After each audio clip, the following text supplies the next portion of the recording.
Okay, well, this is the final lecture of the course, and I'm hoping that some of the threads that have been running through the course are going to come together in a satisfying way, because this is their last chance to do that.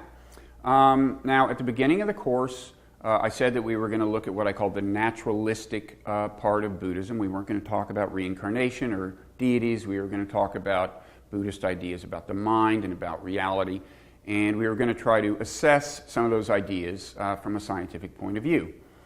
And I hope it's clear that we've done some of that. So, for example, this Buddhist emphasis on impermanence, the idea that kind of everything is impermanent, especially pleasure, and that our failure to reckon with that and see it clearly causes suffering and a certain kind of undercurrent of unsatisfactoriness in life. And we saw that there's a pretty plausible account from evolutionary psychology of why pleasure might be designed by natural selection to be very impermanent, fleeting, to evaporate quickly, and why that by design might leave us unsatisfied, and why our minds might be designed to kind of not get the picture, to really not see that clearly.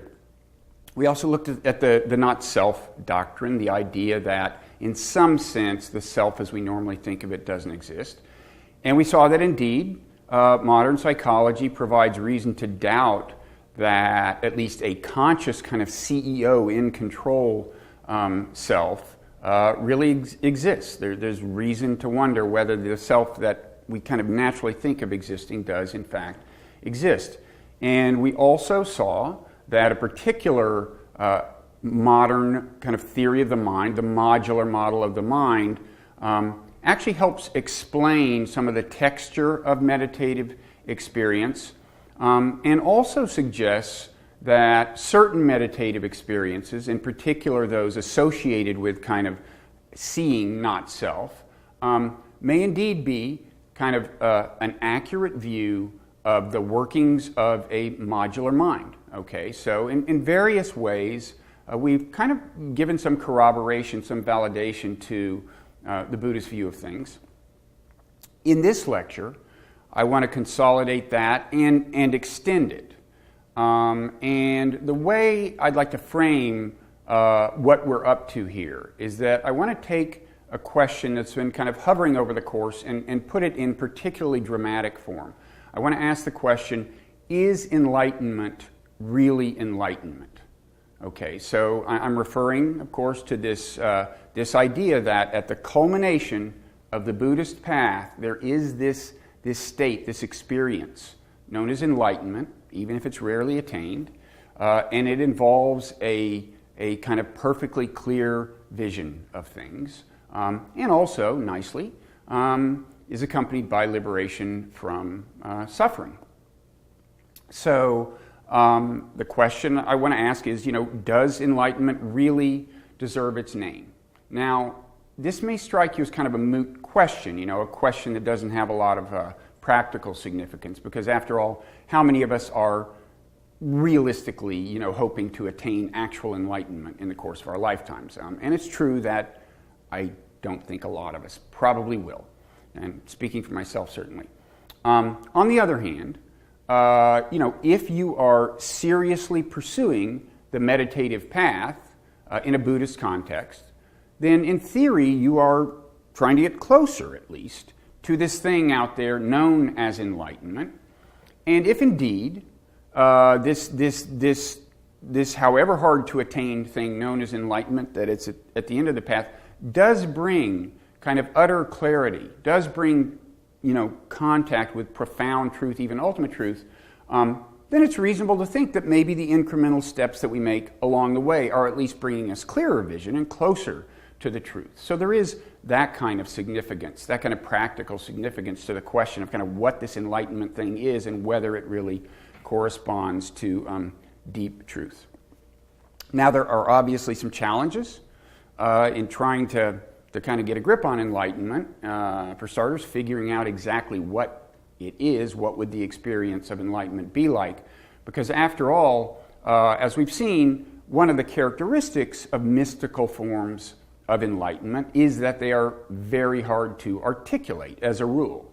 People have the sense that they have perceived the truth, but it's not so easy to describe that truth. So once we find these people who have had the experience of enlightenment, they may not be able to communicate it clearly to us. The other problem is finding these people who have had the experience of enlightenment, because after all, it's not like there's some, Buddhist agency that issues certificates to people who have attained enlightenment, so these people can just flash their credentials and we'll say, oh, you're enlightened, can you talk about it? Who's to say who's enlightened, But I do think we can at least start to flesh out the experience of enlightenment by talking to people who are clearly very serious meditators, have done a whole lot of it, seem to have had some deep experiences, and in particular experiences that do correspond to kind of core Buddhist ideas and concepts, okay? We've obviously done some of that, but we're going to do a little more of it today during the kind of the first half of the lecture. And we're going to focus in particular on two things that we haven't really looked at yet. First, we're going to look at an aspect of the idea of not self and the meditative experience of not self that we actually haven't covered yet. Then we're going to look at a concept known as emptiness that we also haven't looked at. Then I think we'll be prepared to address some questions that I raised at the beginning of the course, even beyond the question of whether Buddhism presents kind of a clear picture of reality. I also raised two other questions. I asked, does the Buddhist path get people closer, not just to a clear view of things, of their mind, of the world out there, but does it bring them closer to moral truth? And I also asked, does this thing I'm calling naturalistic Buddhism, does it maybe qualify as a kind of spiritual or even religious worldview? I want to get back to these questions, and I think it'll help to set the stage for that assessment by fleshing out this idea of enlightenment in this particular way. So in this segment of this lecture, we're going to talk about this other side of not self that we haven't talked about. Then in the next segment, we're going to talk about the idea of emptiness, and then we're going to try to bring it all together. So far, the aspect of kind of the not self idea and experience we've talked about is what you might call the interior version. Okay, in other words, we've talked about kind of looking inside your mind, viewing ideas and feelings more objectively maybe than people normally do, and kind of not identifying with them. We've seen that's part of the not self experience, is seeing that you don't have to own all of these things, you don't have to see them as part of you. But there's another kind of half of the not self experience that I would call the exterior part of the experience, and that involves kind of getting the sense that the bounds of your body are more kind of permeable and porous than you might have thought. The boundaries are not so solid, and there's more kind of interaction with the world out there in a sense, more fluid interaction than you might have appreciated. And before we talk about the actual experience of that exterior version of not self, I want to set the stage by shedding a little light on kind of the logic behind the experience of not self. And I want to do that by hearing just a little bit of a conversation I had with Sharon Salzberg, who's a very well-known meditation teacher and author, and she co-founded, along with Joseph Goldstein, whom we've already met, the Insight Meditation Society, and also along with Jack Kornfield. And here's something that Sharon said to me in the course of a conversation about this. All those times, many, many times, sometimes many times a day, we think, I should be able to control this. Because there's a sense of control that we think we're entitled to as a separate self. And so it's more an understanding, I think, that we live in an interconnected universe, that, of course, I'm distinct from you, and it's not that we kind of morph together in some soup, but that the truth all along has been that we live in an interconnected universe. Like sometimes in sitting in a room with people, although we could do it now in some way, I ask people to reflect who all has had some effect on the fact that you're sitting here right now. Somebody gave you a book. Somebody read you a poem. Somebody told you about this experience. You know, and people just bring to mind this, it's really like this moment is this confluence of connections and relationships and interactions. And okay, so that helps set the intellectual context of this experience of the exterior side of not self, and it points to a part of the Buddhist argument for not self that we haven't really talked about. And that has to do with what you might call kind of the pervasiveness of causal influences on our behavior. We normally think of ourselves as kind of acting on the world, but the point here, the point that Sharon's making, is that actually the world acts on us a whole lot. And that helps explain a lot of what we do. A lot of our behavior and our thoughts are the consequence of things that have impinged on us, right? And when you think about it that way, if you think about our behavior as kind of output in response to all this input, then it's kind of, there's kind of less room for a kind of autonomous self that's actually generating and initiating a lot of behavior and thought, okay? And this is a sense in which Buddhism is very modern in having the same emphasis on kind of causal influences that modern behavioral science has, okay? Now, what is the experience of this like in meditation? Well, I've actually had a little glimmer of it a couple of times while on meditation retreats, and I remember the first time this happened. It was days into the retreat, and I was sitting there, and I felt, like a tingling in my foot, and I heard a bird singing, and suddenly it just wasn't so clear to me what the difference between those two was. I don't mean I couldn't distinguish between them. One was a tingling in my foot, one was a bird.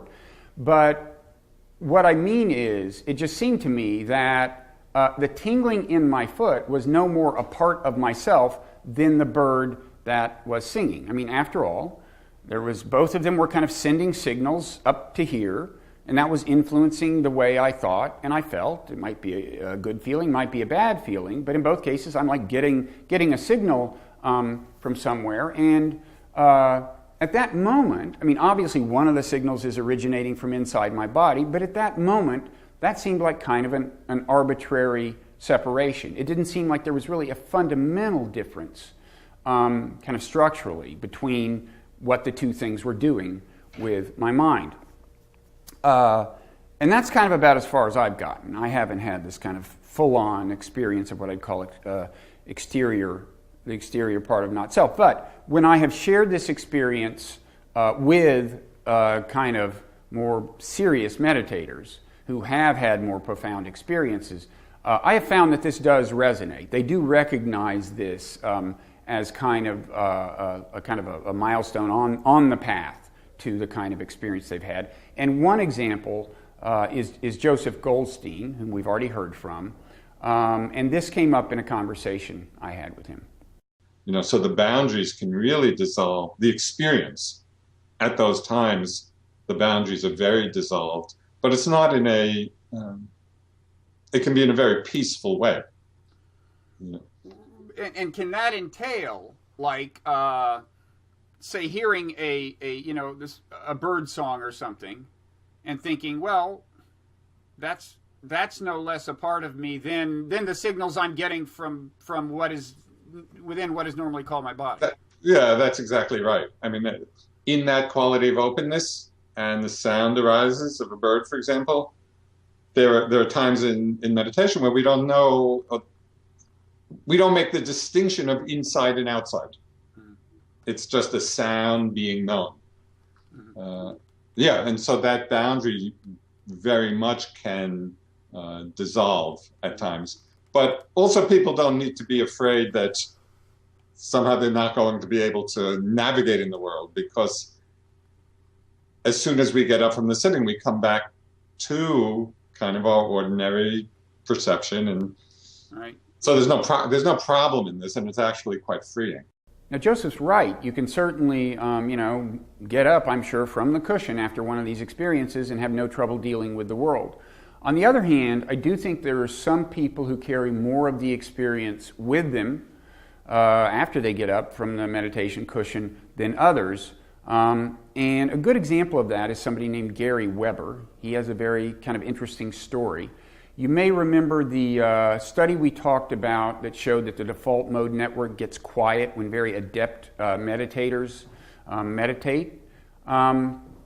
Well, Gary participated in that study. He was recruited to participate because he has done a whole lot of meditating. But when he kind of went in for the brain scan and they said, okay, meditate, the default mode network seemed not as quiet as you might expect for somebody who's that serious a meditator. And finally he said, well, let me just try it without meditating. And then they found that his mind seemed very, very quiet. Okay, and this is consistent with his own account of his meditative history. What he says is, for decades, he meditated, did contemplative practice of various kinds for hours a day, and then finally passed through a kind of threshold after which he just doesn't have many of the kind of self-referential thoughts that most of us have, exactly the kind of thoughts that, for example, would show up via the default mode network. You know, what am I going to do today? What does that person think of me? Just a whole category, major category of thoughts that he doesn't, by and large, experience. And he chronicled this in a book called Happiness Beyond Thought. And I want to share with you just a little bit of the conversation I had with him that relates to this kind of exterior version of the not-self experience. There's a line in the introduction to your book related to this. It says basically something like, the bad news is that you don't exist. The good news is that you're everything. What does that part mean? Well, it's kind of a logical consequence. I mean, if you're nothing, if you disappear, you can then be everything. But you can't be everything unless you are nothing. It just logically follows that's the case. The everything case isn't as obvious.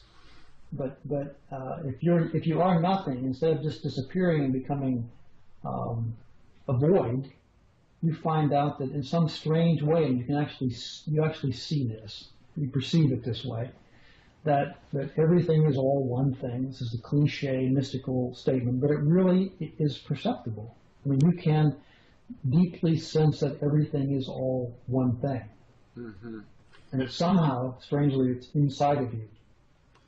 Yeah, I mean, I would say I have had a meditative experience where the bounds of myself, in a certain sense, suddenly seemed a lot more permeable. Absolutely. That is like the place where the bird's song enters my body, my sensory apparatus, no longer seemed like such a fine dividing point, you know, and things like that. Exactly. But that's but I don't, you know, that was like a one-time brief experience, not sure what to make of it. You're saying that as you walk around every day, or are you saying that you in a way identify with everyone else as much as you identify with yourself? Yeah, I would say that it's a little different from that, but that's not far different. I don't identify with anything. I mean, there's just nobody here to identify with either me or with anybody else. It's just an empty, still presence here, which is there. So the problem with saying you identify with everyone is the very beginning of the sentence, you. Exactly. There's no you there to do the identifying. Now, when Gary says, if you're nothing, then you're everything, basically, that may sound kind of cryptic, but I think I have an inkling of what he means. Because in that experience that I had, that I just recounted for you, I remember that, you know, one reason it was kind of easier to think of the bird song as much a part of me as the tingling in my foot is that I wasn't thinking of the tingling in my foot as very much a part of me to begin with, right? Because I'd been meditating a lot, and I had this kind of more objective view of my feelings, and I was identifying with them less. So tingling in my foot, bird song, they all seemed like, well, not all that much a part of me. So in other words, it was through kind of disaggregating the self internally that it became easier to kind of see things outside the body as much a part of you as the things that were now disaggregated. Now, one interesting thing, really important thing about this exterior version of the not-self experience is that it has moral implications. And here I want you to listen to what Gary Weber has to say. If everything is one thing, and we're all in this together, not all of us, but if everything is one thing, then why should I do something if there wasn't either to do it to perturb this? Why would I do something bad to you? Okay, now I want to emphasize that what Gary's talking about is not feeling waves of empathy for his fellow human beings. In fact, I wouldn't call Gary especially warm and fuzzy as a person. Now there is that part of Buddhism that specifically cultivates empathy and compassion. There is something called loving kindness meditation, and in fact Sharon Salzberg is kind of a leading promulgator of that. But what Gary's talking about is different. It's just the perception that since there is no separation between you and the world out there, there's just a feeling that any logic there might have been to harming anything in the world out there no longer applies. And I got very much the same sense from talking to Judson Brewer. As you may recall, he's the one who conducted the default mode network experiment, and what I may not have told you is that he is himself a very serious meditator, and he's had, I think, some pretty deep experiences. And here's an exchange I had with him. If everyone meditated intensively, would there be any wars? I guess I would ask that as a question. Why would someone want to harm themselves? Mm. So in that sense, I don't think that there would be, because it's kind of like, why would you cut off your right hand? It's kind of useful. Mm-hmm. So I think if people really saw the non-separation, how could they? Okay, so that's what I would call the exterior part of the not-self experience. It is a kind of a logical extension in a way of the interior part, but it does really accentuate an important moral implication of the not-self experience that might not be so clear otherwise. And that is just that it gives people the feeling that not harming things, at least it can give people this feeling, I can't vouch for everybody, can give people the feeling that not harming things is just the logical thing to do. So this is, you might almost say that it's an example of, selflessness in the kind of literal sense of not self, just not feeling the self, not experiencing the self, leads to a kind of selflessness in a more moral sense. Okay. Now, in the next segment, I'm going to talk about this experience that is known as emptiness. And then, for the rest of the lecture, I'm going to try to tie these two things together with some other things and see where we wind up.